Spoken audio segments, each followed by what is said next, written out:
Thanks for popping my call. Hello, hello. Good evening. So my name is Mara Keisha Smith. I am the city manager of Santa Rosa. So I want to thank everyone for being here today, and I want to thank those who are joining us online. Thank you for your time today. So today is meant to be a two-way conversation. You're going to hear from our Independent Police Auditor, OIR. I'm going to let the mayor do a little bit of introduction, but please feel free to ask questions. We would like your feedback, and know that this meeting is for you. So with that, I'm going to turn it over to our mayor, Mayor Rogers.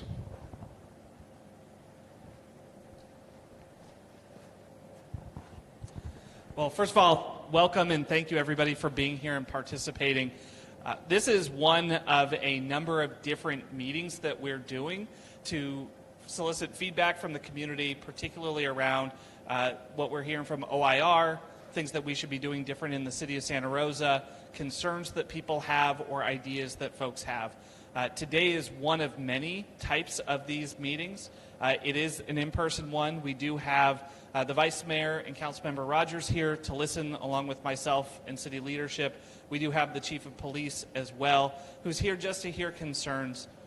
For folks who have ideas and have concerns but weren't able to make it tonight or didn't want to be in a public venue for whatever reason, we do also have opportunities for anonymous and more discreet feedback to be given. I hope you'll take advantage of that.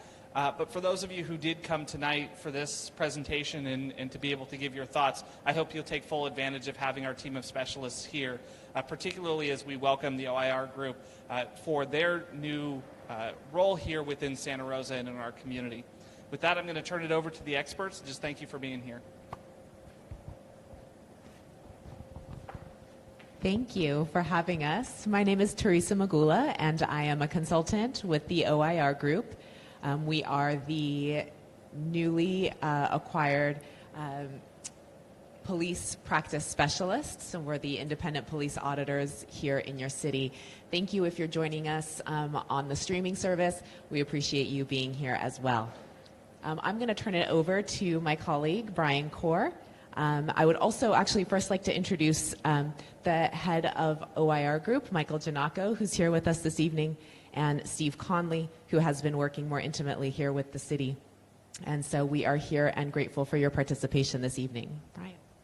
All right, thank you, Teresa. And thank you all for being here. Again, my name is Brian Corr.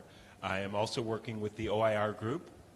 My focus is really on equity as part of all of the work that we're doing, and part of my role is to help with convening these sorts of opportunities to be able to listen to your community.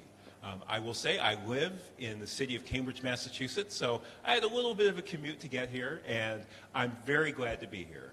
Obviously, issues are different in different communities around the country, and at the same time, being able to see work as OIR does across the country, all up and down California and the West Coast, really helps us to both come in with an outside perspective, but be able to learn from what people are doing around the country, what challenges they have, but also what opportunities there are for continuing to improve public safety, the delivery of policing services, and strengthen those relationships between community members and the people who are tasked with providing public safety.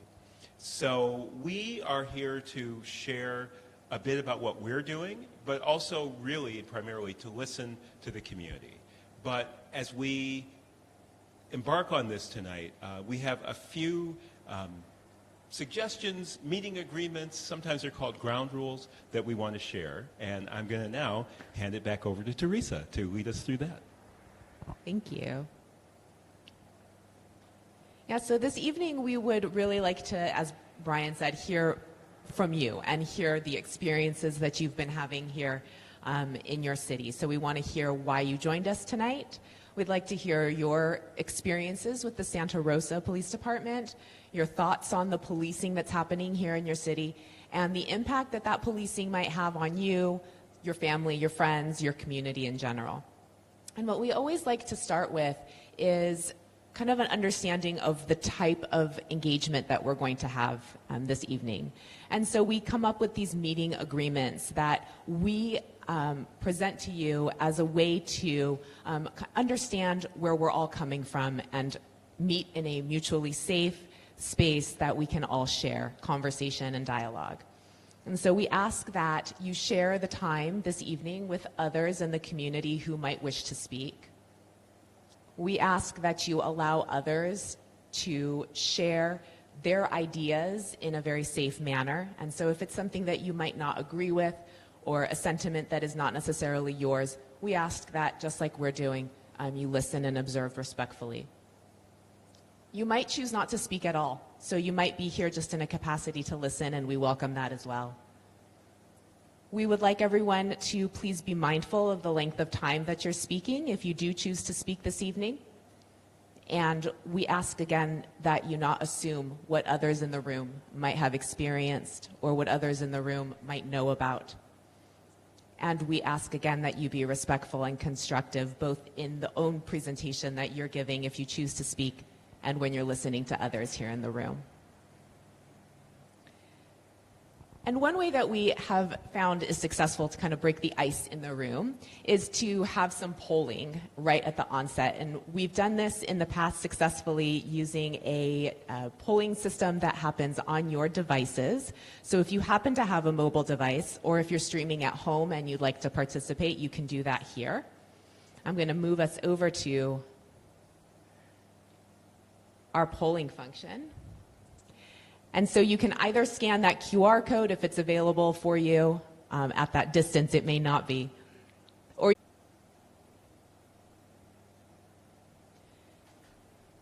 And when you have completed your entry, you hit the blue submit button. And if technology works in our favor, it should populate here on the screen.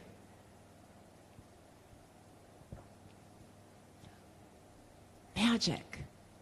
I love when it works. All right, so we have here, some folks have joined to understand how to build relationships with police. There's someone who's interested in increasing community engagement of law enforcement oversight. And that's certainly why we're here. I'll give it another few moments in case someone from the streaming is wanting to participate. Absolutely. Let me go back. It's actually right here at the top of the screen, 87960958.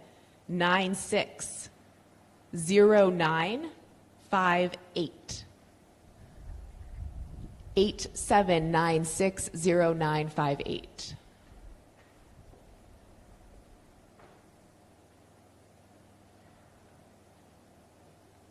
I'll give it another few moments for folks to type in if they want to.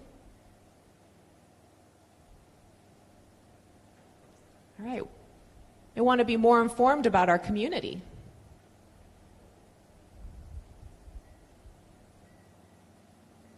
All right, and I'll move it on to our next question, which is, what's your connection to Santa Rosa? And you'll see some choices that you can select from. So I'm a resident of Santa Rosa. I'm a business owner.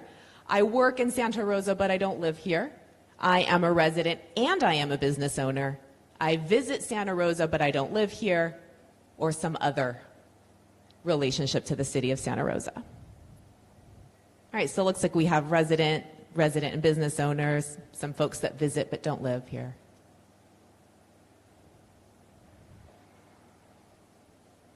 All right, and kind of understanding who's in the room, and we appreciate your participation. Go right back to our slides.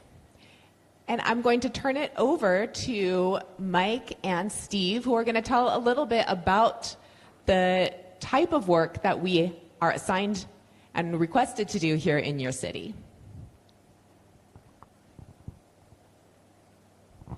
Thank you, Teresa. Mike Giannacco here. It's great to be with you all this afternoon. We had a chance to spend the day in your city and had a chance to drive through your various neighborhoods and visit some of the places. We even ended up at the fair, saw some very beautiful thoroughbreds and a pink poodle show, and we actually ran into your soon to be sheriff, actually, who happened to be there. But this evening, we are, this is, as the mayor indicated, a chapter in our series of engagement efforts, which we think is critical and important and essential these days for there to be any meaningful accounting, any meaningful oversight of policing in any jurisdiction. It takes, in our view, folks to be involved who have some level of understanding and expertise with regard to police practices, but it also takes facilitation, understanding, learning, hearing about the experiences that any particular community member has had with any police agency. And so that's, in our view, why, under our philosophy, this part of our work is so important. We don't live in Santa Rosa, and we don't even live in the county, so we need to have that feedback as we move forward with our responsibilities and our assignments.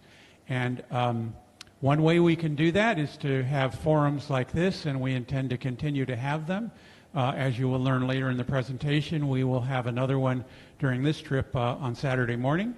And tomorrow, we are going to be at 2 different locations in the city where we can essentially have office hours. I used to be a law professor at one point, and a college professor at another point, and a 5th grade teacher at another point in my career. So those office hour concepts is an opportunity for anyone to show up at these locations and just sit down and talk us through. As we have learned in our experience engaging with the public, some folks prefer to have an engagement under circumstances like this, sort of a larger town hall public session, but others feel more comfortable in a more intimate one-on-one situation where they can just sort of talk through one-on-one with any of us about their experiences. We have Spanish language capability. Teresa, my colleague, is fluent in Spanish, so for those whose English is not their first language and feel more comfortable conversing in Spanish, we have that capability as well. And we have already started this public engagement back when we got started November of last year. By that I mean our contact information has been up on the city's website ever since then, and we have fielded a stream of inquiries from the community, either through contacts through email or through calling us or any other way. We've received, I think, a letter or two, actually. I didn't even know people wrote letters anymore. But that information ends up getting channeled through us and then ends up becoming part of our assignment. The work that we do in the next few days and the work that we have done with regard to public engagement will all end up being incorporated into our report that is due the beginning of next year. And as we think might be the best way to approach our ongoing assignment, when our report is ready to be released under our assignment, we are to make a presentation to the elected officials, several who are here today, and we'll do that. But along with that trip, we expect that report might garner additional interest and discussion on what we have found. And there will be a chapter in that report on the public engagement efforts that we have undertaken since our assignment began last November. So that is another piece of our work. I think that what we are intending to do now in the next few minutes, but there is certainly going to be ample time to hear from each of you, is just to give a very broad overview of what is expected of us under the scope of work that your elected officials, your leadership in the city helped put together back last year. Very much, Mike. And I saw the camera guy working pretty hard as Mike was moving up and down here. So I'm going to I'm going to try to make this a little easier on him, but I certainly want to thank all the people who are joining us remotely, and of course the people who were able to come out and be here in person. Again, my name is Steve Conley. I've been working with Mike Giannacco and OIR Group, and more recently with Teresa and Brian for about 20 years now. And so my exclusive work experience in that time has been in the field of civilian oversight. Civilian oversight of law enforcement. And I want to talk to you a little bit about the work that we do and the mechanics of our actual auditing, monitoring relationship with the city of Santa Rosa and the police department in particular. So one of the things that we are responsible for, I would say, kind of the meat and potatoes of the work that we have done so far, and Mike was alluding to some of the other kind of larger systemic audits and reviews that we are going to be working on in the second half of the year with an eye towards a public report. But ever since our contract got started at the end of last year, we have been very, very engaged in the work of actively monitoring the department's handling in its internal affairs office of all citizen complaints and all allegations of officer misconduct that arise, both internally and externally. So I want to talk a little bit about what that means. And one of the key concepts here, and I think one of the factors that is really, really important to meaningful or effective civilian oversight is the idea of access. Unless you have access to the information and the ability to actually see and understand the kind of the source material of what the police department is using to evaluate and to come to conclusions when citizens make complaints or whatever the case may be, it's obviously very difficult to be effective and to sort of knowledgeably and meaningfully assess and evaluate and contribute to the process of making those investigations as thorough and legitimate and appropriate in their outcomes as they could be and should be. So one of the things that I think is very, very striking about the relationship we have established through the city and the scope of work that the city crafted, and I'm happy to say with the full cooperation of the police department ever since we got started, our access is really virtually unparalleled to anything that we have been, Mike and I are familiar with in the 20 years that we've been doing this.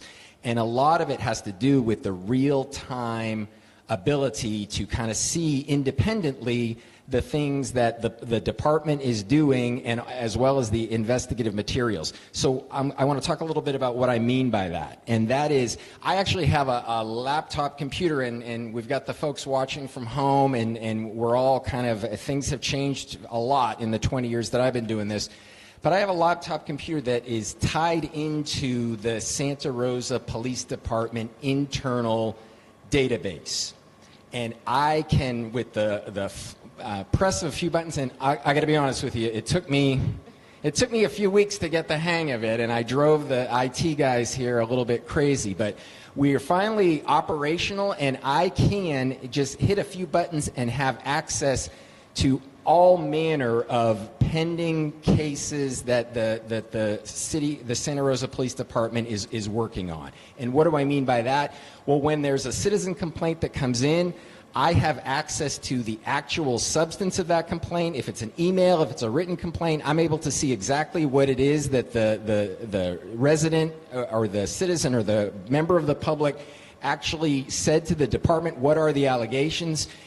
If there is an interview with a watch commander or with the internal affairs investigator, that has been recorded and it's supposed to be recorded, I have access to that recording, so I don't have to rely on the department's representations about what anybody said or what the concerns were. I can hear that for myself or see it for myself. And then I have access to all of the body-worn camera recordings that are associated with a given event. And therefore, I can literally go back and see all the different camera perspectives of the officers who were at the scene, and understand from, to the limited extent, because they're not perfect, But the body-worn cameras are obviously very powerful evidence of what happened, and I have the opportunity to review that and have that inform my interactions with the department. So based on that foundation and that access, the next step is interaction. And I have the opportunity to communicate with the department's investigative team and its decision makers at every level of the process. So when a new complaint comes in, I hear about it from the internal affairs sergeant. I get notified. I can go to my computer and look it up in their system and kind of get some background on it after an initial briefing from them. And then I can track that investigation as it unfolds over the course of days or weeks or however long it takes. And when they have reached kind of a critical moment, we consult with each other, and they're good about checking to see if I have any questions or if I think any other investigative steps ought to be taken. I have the opportunity to and have participated in the actual administrative interviews of officers who are the subject of allegations of misconduct, so I can ask my own questions and obviously track in a very immediate way the course of the investigation and what is happening. And when the investigation is complete, I have the opportunity to talk with the decision makers about what the outcomes could be, should be, some of my perspectives on things like discipline and so forth. And Mike has the opportunity to weigh in. I basically do a lot of the intake work and some of the initial assessment, and I'm regularly in touch with Mike because he and I go back a long way. I respect his experience a lot, and a lot of times he will provide me with some insights and some new things to think about that, again, enhance the work that OIR Group is trying to do as a team in serving the city, basically. So when that decision-making process is done, again, I have the opportunity to kind of offer my 2 cents at every level. It's important to note that we don't have decision-making authority. That still rests with the chief, and we think in a lot of ways that that's very appropriate for the department to have ownership of it, but they absolutely are accountable to us in the sense of us having all the information, and if we are unhappy or strongly in disagreement with the outcome or the way something has been handled, then we're going to have the opportunity to report out to that, whether it's to the city manager or to council or to the public in our reports. So we certainly feel like we have influence. And again, I'm pleased to say in the several months that we've been doing this, the relationship with the department has been very positive. They have been very receptive to our ideas, and we disagree about things sometimes, and I try to ask as many annoying questions per case as possible. They've been very patient, and I feel like OIR Group has moved the needle in a number of individual cases. And one of the points that I want to make is the cases, if it's a citizen complaint case, if a member of the public has complained about officer behavior, the department is going to look at that, and the bottom line assessment that they are trying to reach is whether that officer violated policy or not. And if so, that officer should be facing an internal administrative disciplinary consequence of some kind. And one of the things that I think is most striking to me about the first few months of doing this is there have absolutely been a handful of cases where the officers, the allegations against the officers were sustained and that there was a disciplinary consequence. But it's also a very common situation where the issues didn't necessarily rise to the level of a policy violation, but I'm looking at it from my perspective as an outsider and as a member of the public, and I'm kind of trying to stand in the public's shoes and seeing ways where the communication could have been better, or you could see where the officer lost patience at some point, or there were aspects of the call that you can really understand where the member of the public is coming from and why the member of the public was dissatisfied or upset or agitated about the contact.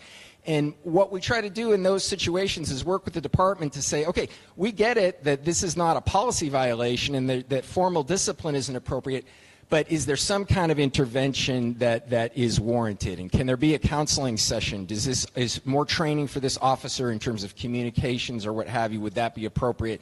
And again, those are some of the extra ways, the collateral ways that ideally we're contributing to the process and in the long run helping to enhance accountability and individual officer performance. So With regard to some of the other things that we're going to be working on, obviously all of these issues here are fundamental concerns to the public and to the community. We have a lot of experience in working with all of these issues, and we're going to be providing the public with information about how does the department review force when officers use it, how robust and comprehensive is that, and are officers appropriately accountable when they use force?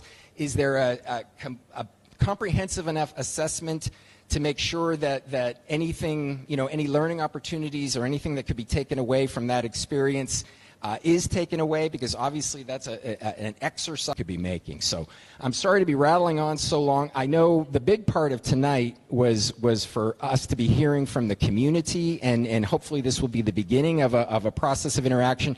I'm pleased to say we have had some community members reach out to us already by telephone or email to raise an issue or concern, and we explain to them about the process and let them know we're not going to do the investigation ourselves, but we will certainly be tracking your concerns all the way through the process, and hopefully adding to their sense of confidence that it's going to be handled the right way. So thank you, and I'm going to turn it back over to Mike. So again, thank you for your attention.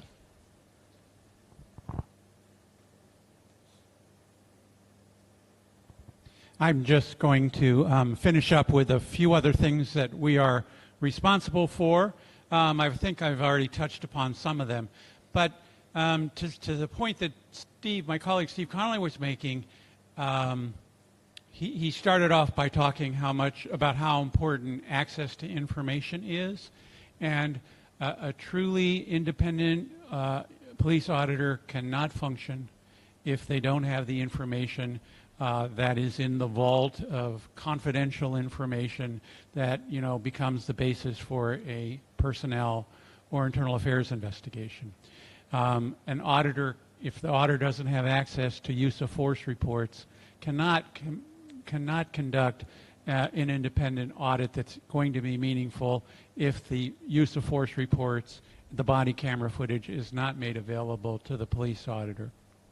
And I can tell you, based on experience, that we have been usually fortunate in working with cities and counties up and down the state of California and even outside of California with regard to that issue. But that's not always the case. We have been engaged for almost over 2 years now with one agency that will remain nameless, but if you Google it, you will find it, because it's been a public debate and a public source of conflict with regard to the unwillingness of the leader of that law enforcement agency to provide us the information that the ordinance that was passed said we should be getting, and we're not getting that information. And so while we've been able to make some sort of difference in that particular jurisdiction, it's not as good as it could be if the leader of that organization would unlock her vault of sensitive and confidential information to us and provide it to us so we can do our work. So we're pleased to say that I only bring that up because I don't want you all to think that it's always that way. But for, up to now, and I don't expect this is going to change, we have been fortunate in Santa Rosa and the work that we have done, that we are getting everything we want. And we're getting it in a different way than we are in some of the jurisdictions that we have worked with on a more continual basis. By that I mean some jurisdictions, we're going to get the stuff, but we're going to get the stuff after the stuff has already been signed, sealed, and delivered, and then filed away, and then it's time to give it to OIR Group. That system can be helpful, but it can't have an impact on the initial decision that's being made by the chief of police or the sheriff in one sense, and that is because the case is already over.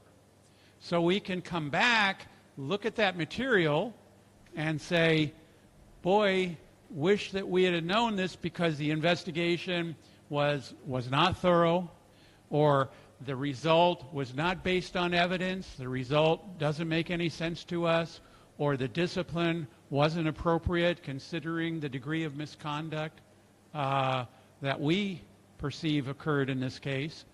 But by then, if we're getting it at that stage, it's too late. That case can never be resurrected. You can't go back and then say, oh, let's reopen the case, let's change the decision, because by that time the officer's already been notified of that decision. And therefore there's nothing really under the law, under the California Peace Officer Bill of Rights, that can be done to revisit that situation. It's done. It's dead. The case has fallen off the cliff. That's not the arrangement that our scope of work in Santa Rosa is all about. When Steve says real time, what that means is that we are going to be able to be reviewing the material, not only reviewing the material, but in some ways creating the investigative material, because we're going to be sitting in on some of the cases with regard to the officer's interviews. So we're going to be actually helping create that record. We are going to be sitting in when a particular important complainant is interviewed, so that we can ensure that that is a thorough interview and all the questions that we have in our mind are answered. Not to say that the police department isn't doing a good job with their initial investigation, but we are looking at it from a different lens, and so therefore we may add a few other questions as part of that interview process. And then maybe most importantly, before the chief of police and his delegates have made a decision and filed the case away and notified the officer, before any of that happens, we are going to be asked about our opinion, about what should occur. Ultimately, as Steve indicated, but I think it's worth repeating, ultimately, it's the chief's decision to make. But we will have an opportunity to influence that decision before the final decision is made. And I think that's the different paradigm that makes us excited about working with your city and your city leadership and your city chief. And while we've had that, we've had 30 different relationships throughout, the time that we've been doing this work. And I think there's maybe one or two other times where we've had that degree of involvement as early in the life of a complaint investigation, as early in the life of a use of force investigation that results in a complaint than any other jurisdiction. So, I think this is breaking new ground in many ways, breaking new ground, and I do think it provides us an opportunity to have a serious influence on cases as they are being developed instead of after the fact. On the after the fact paradigm, we can write about it and then we can criticize the decision, and we often do, but we can't resurrect that case. We can't go back and say, oh, that officer needs to be held accountable, because that's already been done. In Santa Rosa, it's different. And I think it's going to be particularly impactful in a different way. The other things are up there. I'm not going to, you can all read them, but some of what we're doing today, some of what we're doing this next few days is related to this. One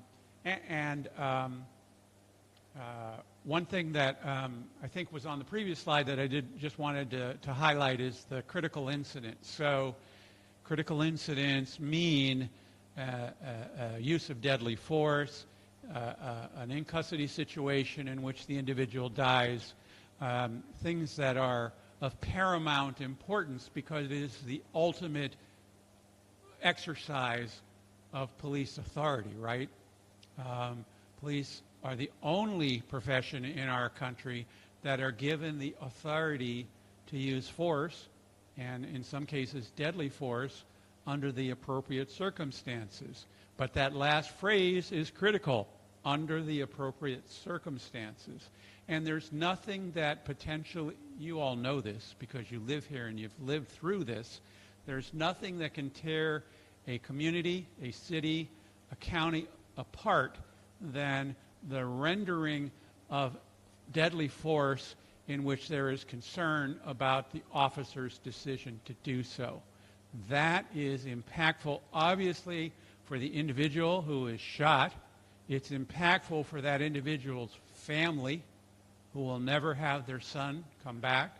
It's impactful for the whole community in a different way than any other kind of exercise of police authority. So, again, God forbid, but if there is a case in which that occurs under our paradigm and under the scope of work that's been developed by city leadership, we're going to know about that, and we're going to know about it from Jumpstart.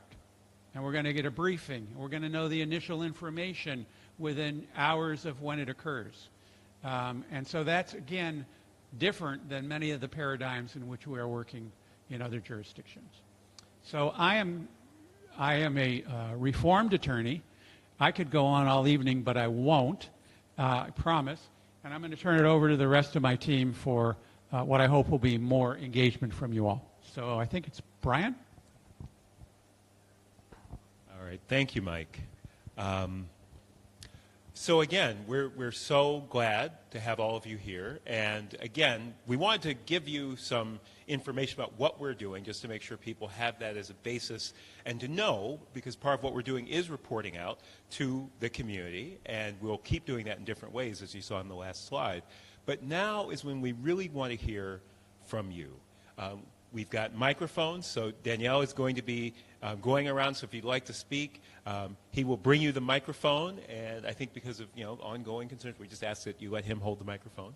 And if you don't want to speak or you're online watching this, you can text your questions. So you can text your questions to 310-903-0127. So with that, I just want to open it up. If anyone wants to, you can raise a hand and indicate you want to share. And I'm not shy about calling on people if need be. But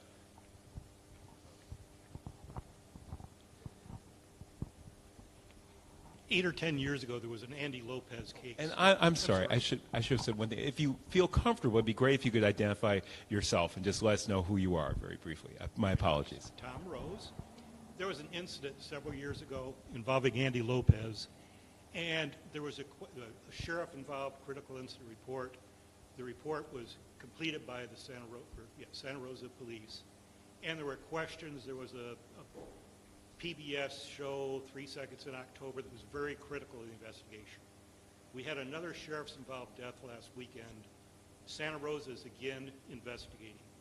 All the things you talk about, especially Steve, about we're involved in every step, does that apply if it's an interagency thing or you're investigating a sheriff's officer, or is that only if it's a Santa Rosa police department? And how will you try to ensure that when this is all done, there's a whole lot less public questioning than there was last time?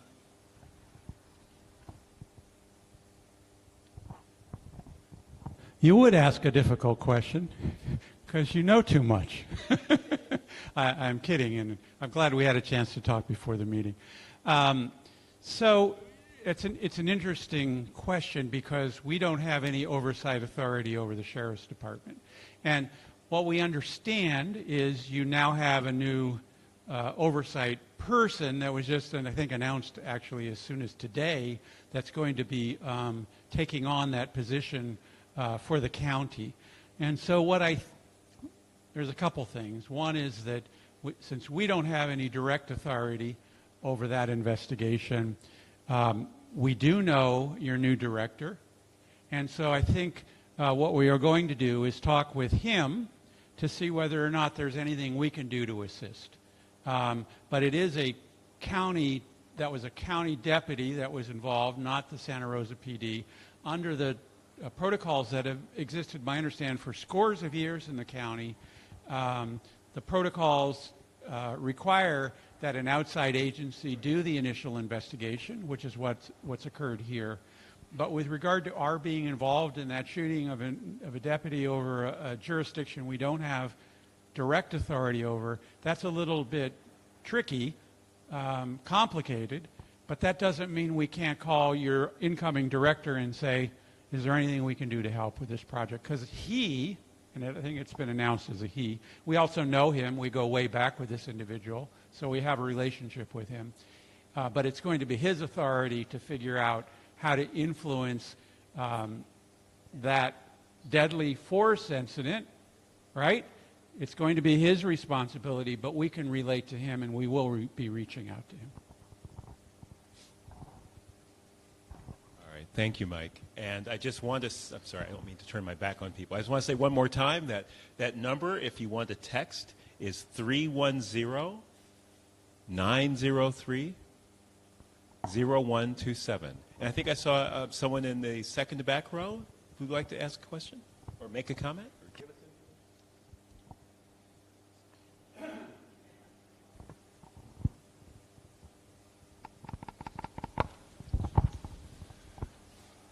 Hello, everyone. My name is Manza Atkinson. I'm a member of the Measure O Oversight Committee. I'm also a chemistry professor, adjunct professor at Sonoma State and Santa Rosa Junior College. I have a few questions for you all. First is, what are your backgrounds? The reason I ask this, I'm a big fan of basketball, and recently the Lakers hired a new coach, and there's always the, okay, what's the experience? Has the coach been a player before?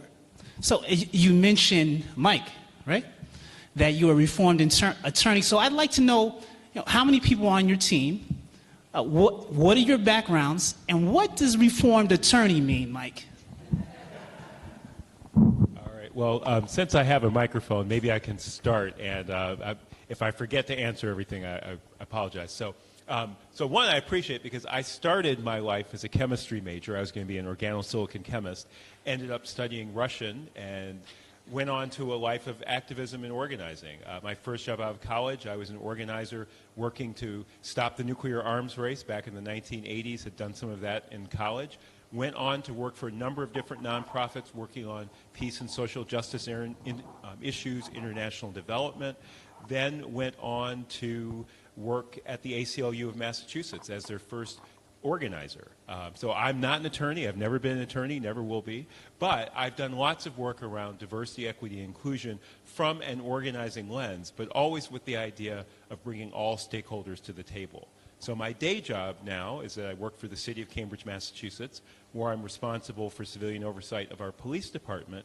And I also am director of our Peace Commission, which is everything from sister cities to our commemoration of the Holocaust, Martin Luther King Day, and also a lot of what I do is helping the community in the wake of traumatic events. I'm part of a team of State Department heads that respond to those traumatic events both in the immediate term and then doing longer term work using the psychological first aid model to address issues of trauma and healing, again, in the short term and in the long term. So that's a little bit, and I guess the last thing I'll say is I spent 3 years as president of the National Association for Civilian Oversight of Law Enforcement. So I bring all those different experiences as I am part of this team at the OIR Group, and that was longer than I intended, but perhaps helpful.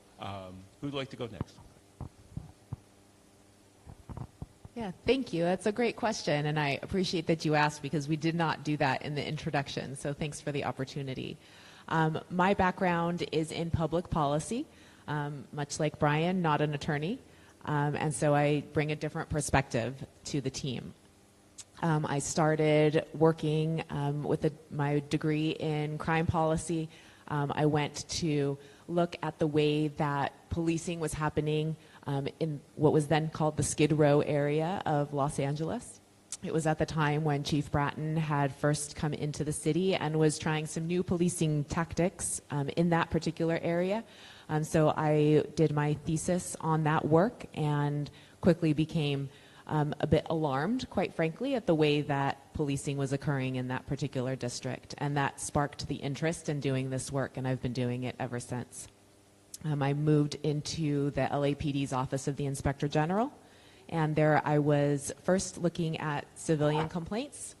And similar to this process, although as Mike mentioned, at the back end, so once the case was completed, providing some insight there, and then was doing the reviews of their deadly uses of force. So I was a force expert for that particular team. Was grateful to join Mike's team around 2017 and have been working with their team ever since. As Mike mentioned, we do jurisdictions up and down the state of California. We also have different jurisdictions across the country that we work with. And I have also recently started working with the Department of Justice as one of their consultants in the cases where they are looking to investigate for consent decrees down the line in a variety of different jurisdictions around the United States. That's my background. I'll turn it over to Steve.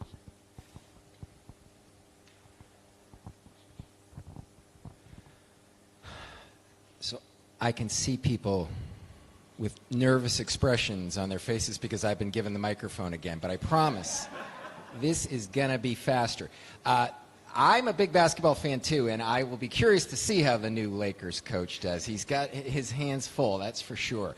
So I have been working as a lawyer for 21 years. I worked hard to get that law degree, so when Mike says, you know, he's dismissive of that, I'm proud of being a lawyer and still put that on my resume.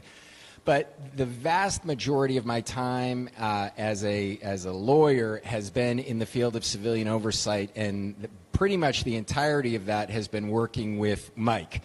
When I was in law school, I was actually a teacher for about 10 years and went to law school a little later. While I was still in law school, I took a class with Mike.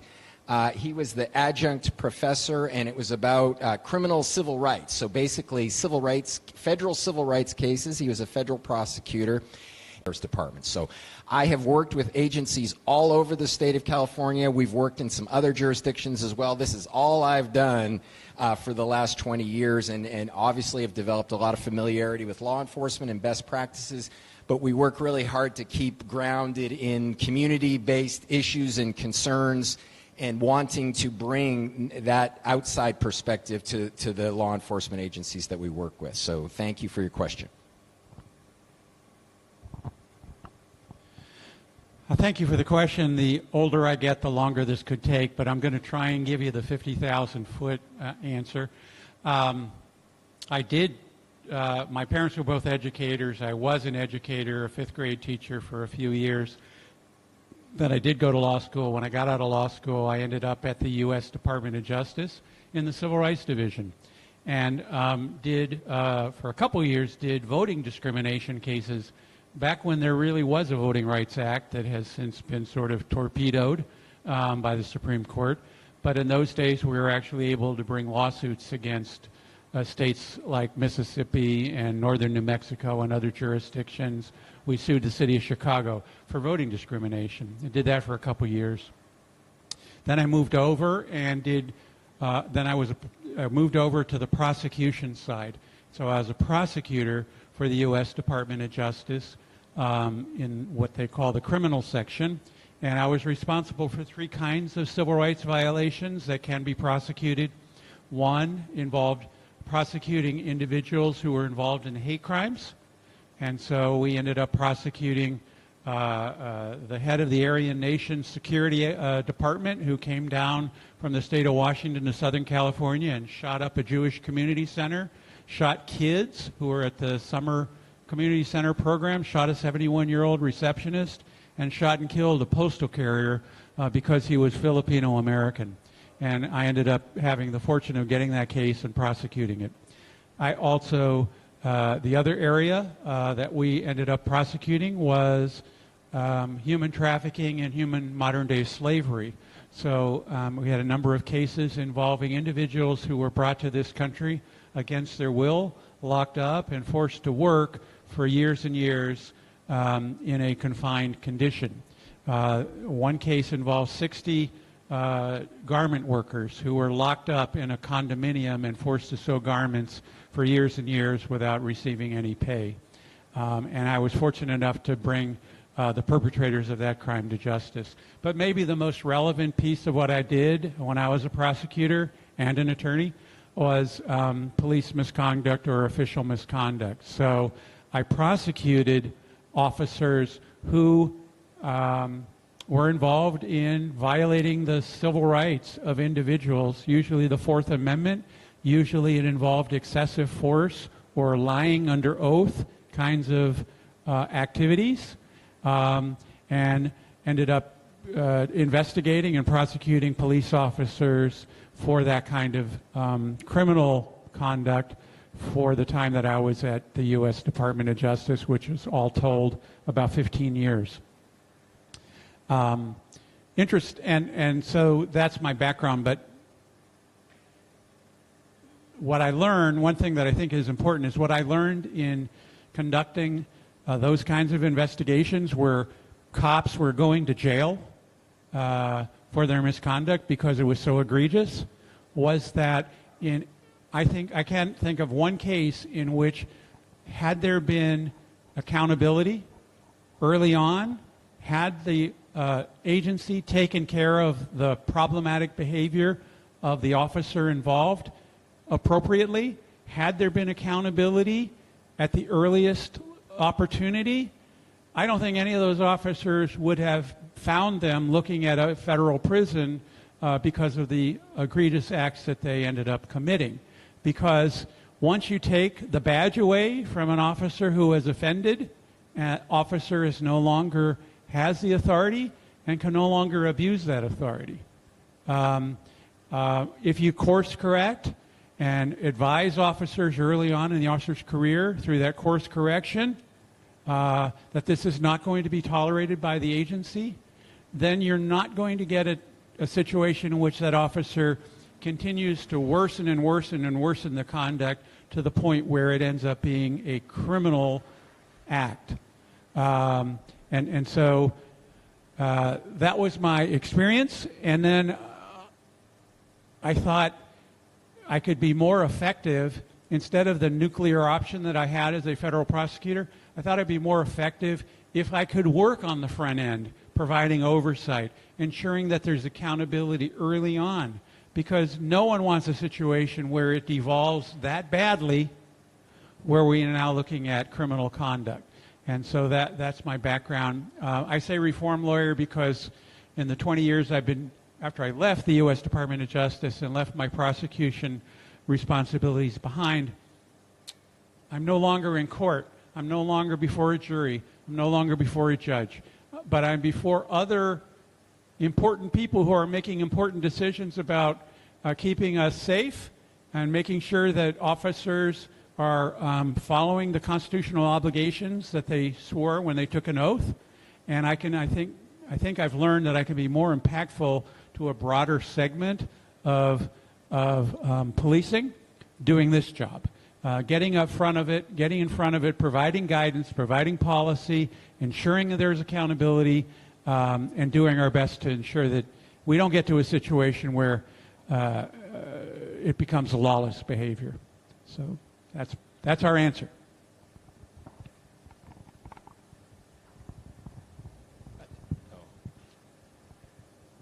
Two more questions, if.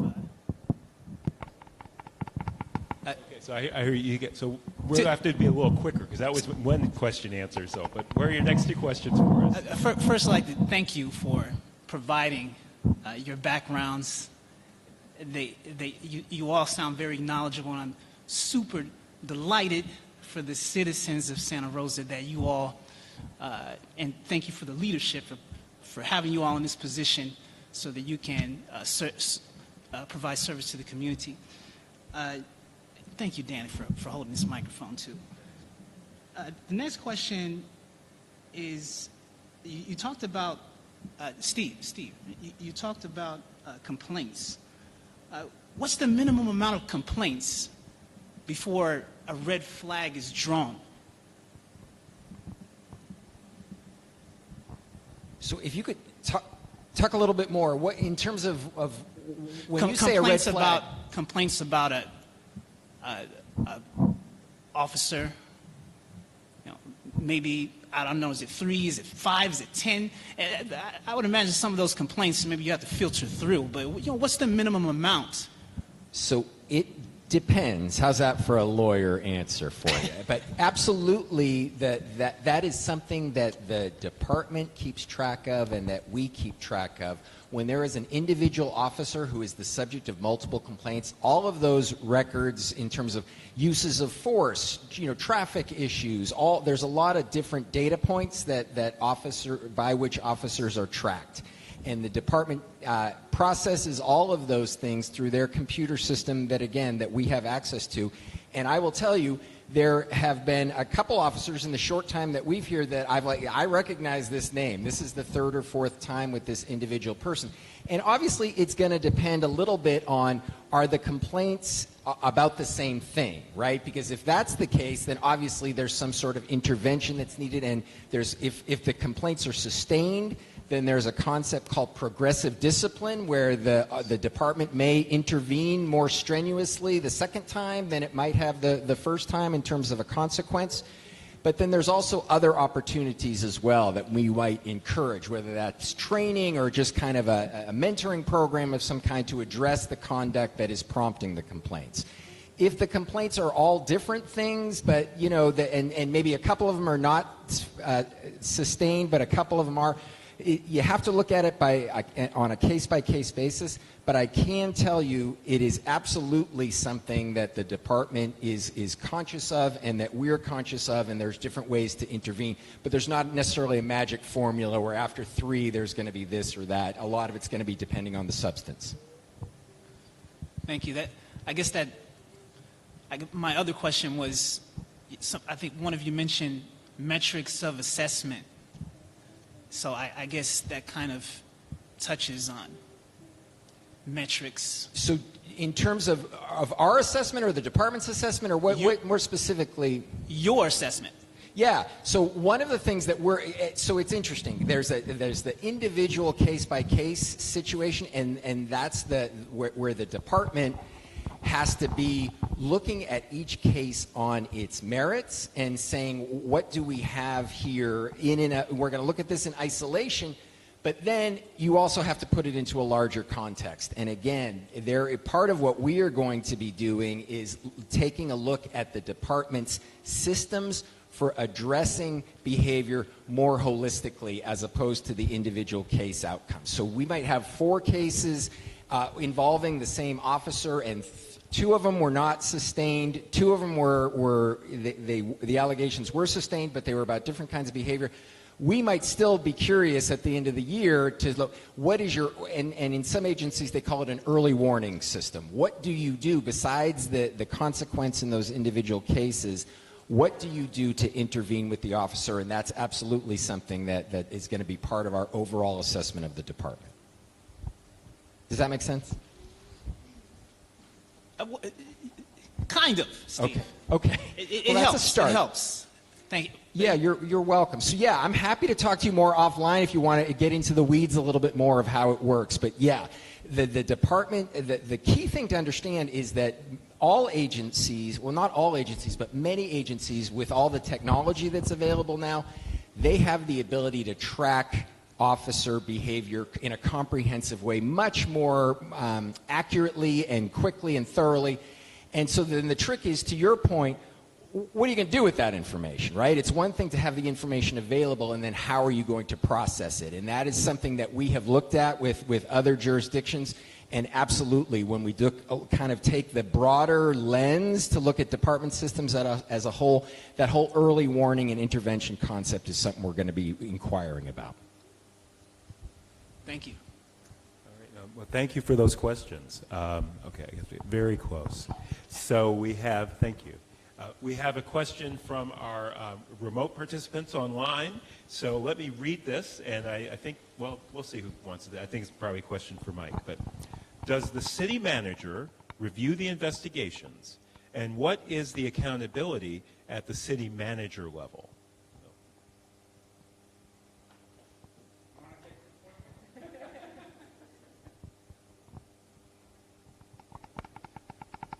I think the city manager who's here is actually going to answer that question, so that's great. I guess I will answer that question. So what OIR does is they will give me a comprehensive report. The information will let me know if the investigation has been sustained or not sustained. We go over that. We meet on an ongoing basis. I think you asked a question when you said, I'm looking for patterns. I'm looking for names. I'm looking to see if there are names of an officer who's been on here 2 or 3 times. But what I'm also looking for is what discipline has the department taken. You heard that, I think it was Michael or Stephen basically said, since they've been here, they have had some issues where accountability or discipline has been issued. So when that report comes to me, what I am looking for is the accountability that the police department is upholding within. If all that's fine, then there's nothing that I need to do. It's important for me to message that information to the city council and the mayor's office, but every month, every 30 days, we look at that information. How many investigations do we have? What has been sustained, what is not, and what is the discipline that has been taken? It's important that the discipline remains within the police department. And that's critical because leadership is important, and that lets you know that the person who is sitting at the helm of that organization is doing what we have hired that person to do. So that answers your question. Oh, Danny, you get the Thank you. microphone.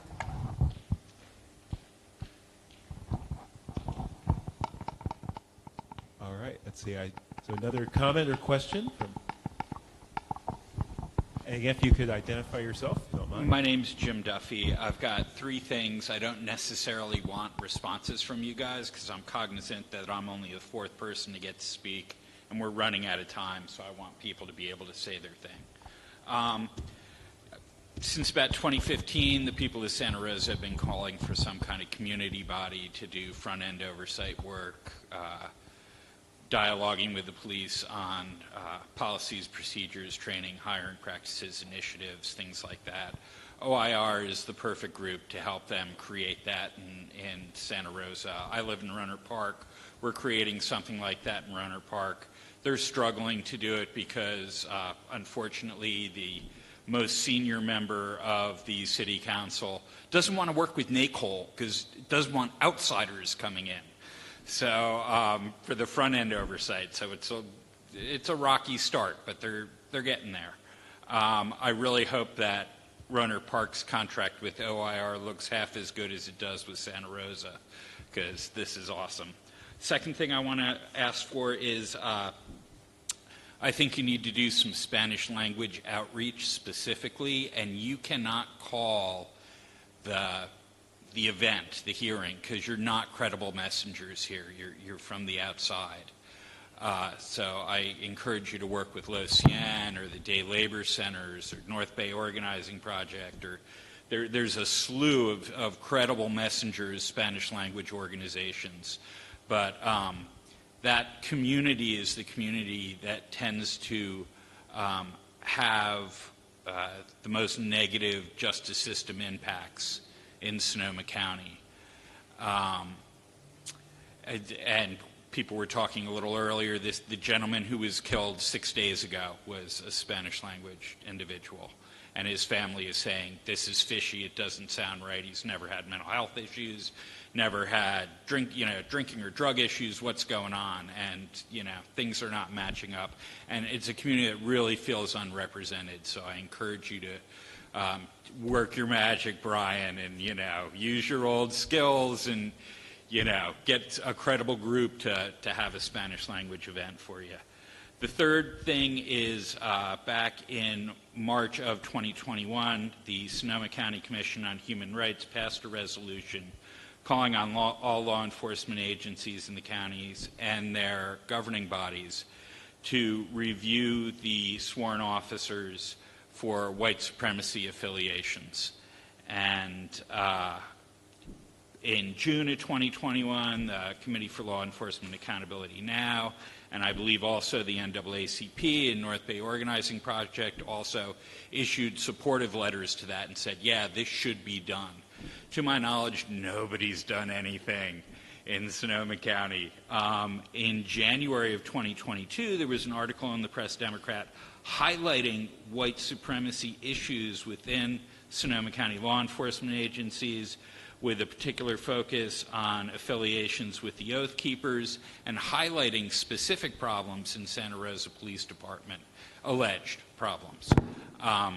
So I am encouraging you guys to do your magic and audit that so that at least the largest city law enforcement agency you can give it a stamp of approval and say, hey, we checked it out and there's no white supremacy problems here.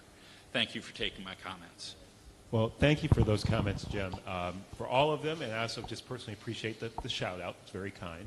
And I do want to say, I understand what you're saying about, if we were the conveners of this as outsiders, I think that would be highly problematic. So I do want to give Margariteas a chance to speak from the city.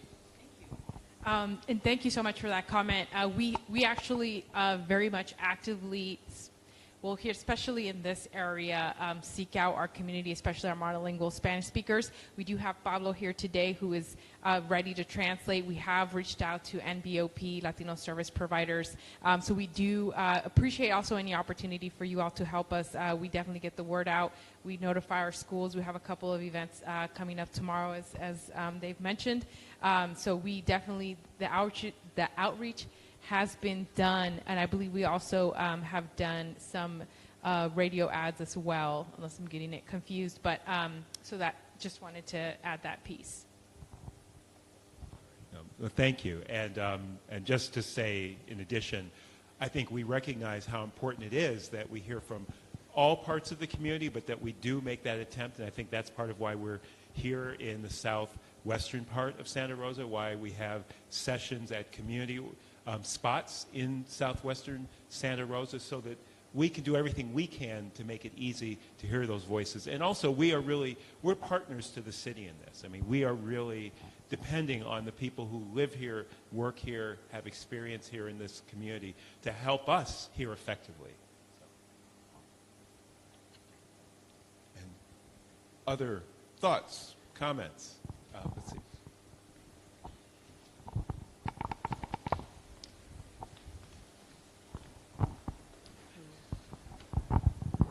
Hi there. I have a question about the contract the City of Santa Rosa has with OIR Group. What is the value of that contract and the duration?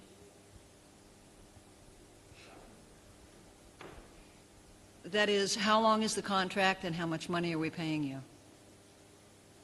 Nobody knows. Someone's going to try and help us with the research there. I don't know is the answer. I know that we have, the city has been very generous with regard to the resource dedication. They recognize that, if you know, maybe you don't, but there was an auditor several years ago. I know that. You know that. And that scope of work was a lot more compressed than our scope of work.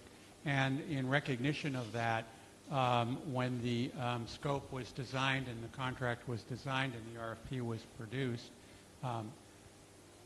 we got a lot more dedication of resources. I just don't know. Yeah, I'm sorry. I don't want to be rude. I just know that we're running out of time, and Yeah. nobody has an answer on those two questions. I guess Okay. three. Well, I guess 3 you- years. 3 3 years. years? See? And what's I've the got value? good researchers in the back. 3 years. Pardon me? $270,000, so almost $100,000 a year, 80 or whatever it turns out to be. Great. One of the gentlemen, I have just a couple of questions. One of the gentlemen who was speaking earlier said that you would have this immediate information if there was an incident, and you would have, he said, body cam footage. Is that raw footage or edited?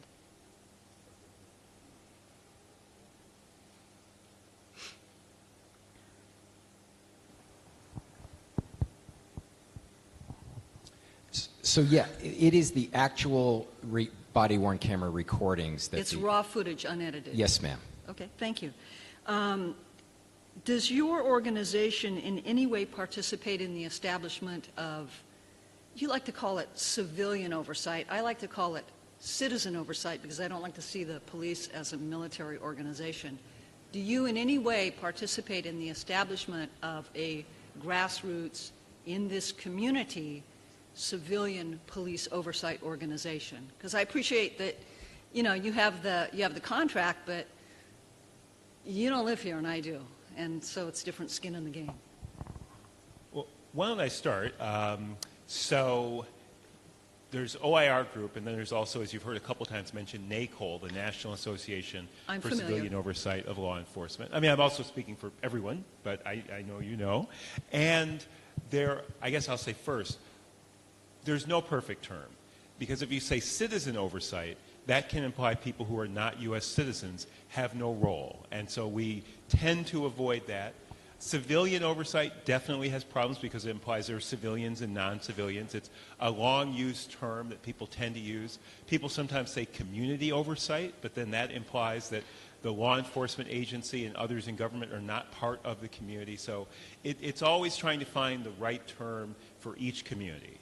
So I recognize that there are problems with all of the terms that we use, and we do our best to try to talk about what it is and move away from those specific terms. I think it's really a question not so much for us, an OIR group, because we certainly participate in those sorts of things, but it's really up to the Santa Rosa leadership to determine if that's something they would like the OIR group to do. And I see that the mayor has the microphone and perhaps can weigh in and explain a little bit about where things are. That's exactly what I was going to say. Is it's a policy question. We did amend the contract when we first approved it to make it so that if Santa Rosa moved in the direction of having a civilian or a citizen oversight committee, that it would work directly with OIR. So that's built into the contract. We did bring up a discussion at a study session a couple of months ago about whether to do that right now, and there wasn't majority support to do that. Majority of the council wanted to see how OIR Group would be integrated in the community and then come back for that discussion at a later time. Thank you for those questions. So it's 7:19, so we still have time if there are other questions, but also we're here to listen. I mean, we're happy to answer questions.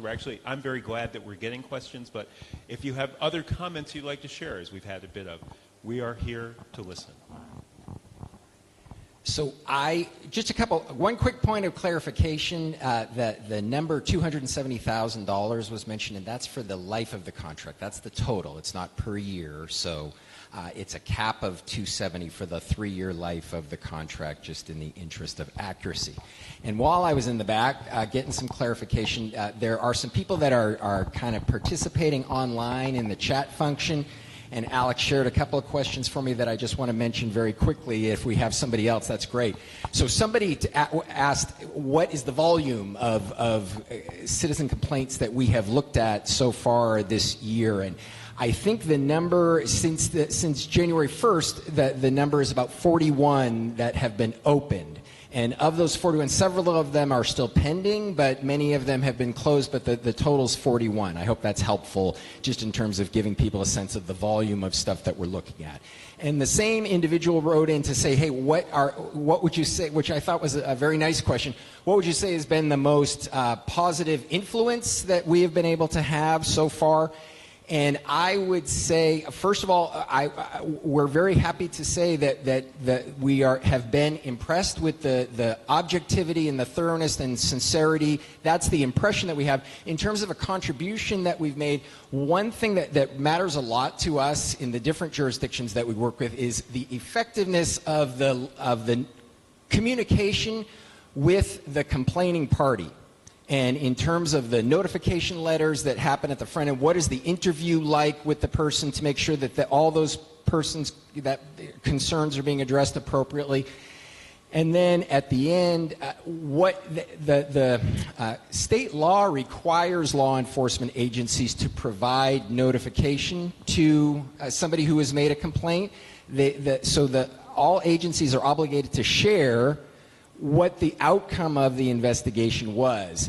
And there are limits to what they can share because some of that information is confidential personnel records and it's protected. But the person who complains is entitled to know whether the complaint was sustained or not, and any other related information that again tends to be very minimal. we have worked in a lot of agencies where they do the bare minimum in kind of the boilerplate 3 lines. Thank you for your complaint. Our officer didn't do anything wrong. We appreciate your participation. And we've worked with the Santa Rosa Police Department to really try to strengthen those letters in terms of encouraging them to share more detail than they were in the past. But this was our process. This was how we were able to arrive. We understand exactly what the issues were that you were complaining about, and so we're going to summarize those so you know it's not just a form letter. We're really, we made an effort to take your case seriously, and this is how we reached the result.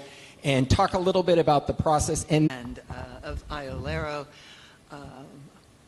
I live on the very edge of Santa Rosa, but my address is Santa Rosa. And I wanted to just, in recognition of what Mayor Rogers was discussing, I want to say that, and I want to remind people what Jim Duffy said, and that is that the request for a community council in Santa Rosa has been asked for since 2015, and I hope that you would work with the leadership of the City Council to encourage them to adopt such a program. Thank you. All right. Thank you, Nancy.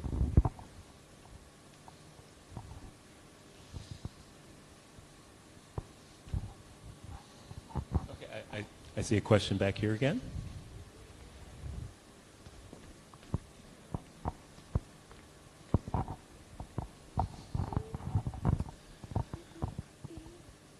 This will probably be my last question for tonight.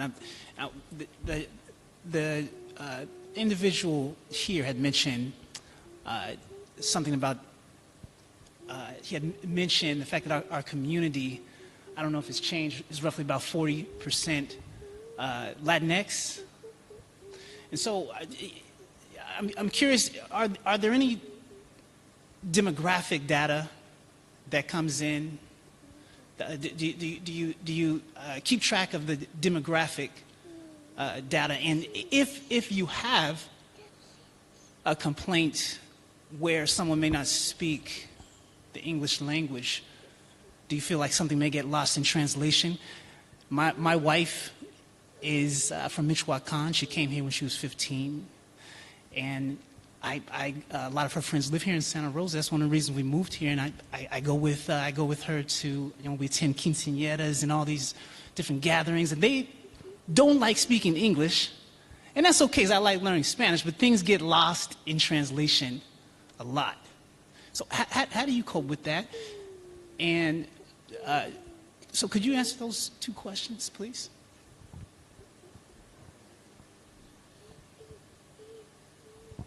Yeah, I can absolutely take that one on. You're right, things get lost in translation. And so I am, as mentioned at the start of the session, I am bilingual in Spanish. It's my first language.